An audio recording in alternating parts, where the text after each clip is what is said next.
everybody in the room thinks like they're a rock star brain surgeon, and you got called to do a surgery somewhere in a foreign country, and you had to fly there to do the surgery, and you're the only person in the world that could do it.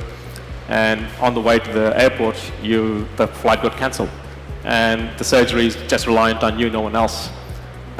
So if millimeter wave 5G reaches potential, what that would mean is you could go back home, and then you could use your smartphone to connect to the network of the hospital on the other side of the world, and you could open the app on the smartphone and control the surgical robot to do the surgery.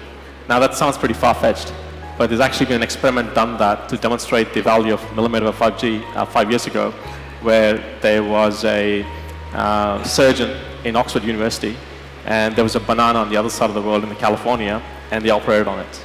So the reason for that is millimeter wave 5G enables low latency, so the time lag is very low.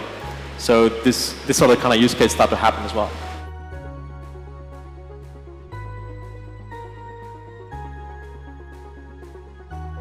First thing, obviously, is raising capital.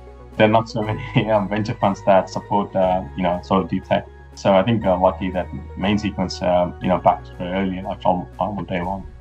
But it still was a bit of a challenge to convince quite a few VC funds in Australia to invest.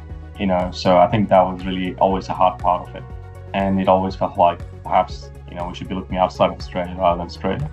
That was what it felt like, but that was one of the challenges. But somehow we navigated so far. But if I were to add to that list, the other one would be finding the people to do the stuff. When we first started, we could not find enough engineers, which meant that we had to go to universities and hire graduate students and actually train them as interns for like 2 years. So they would work 3-4 days a week at MILLIBEAM, and we'd just train them.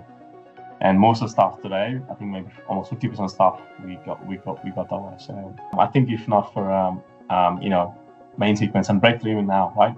It wouldn't have been definitely that easy. It would have been much harder to raise capital and to continue, because it's always a sense of what's going to happen tomorrow. It would have meant that it would have slowed down even further. It would have been what would have taken us 3 years to get to this point.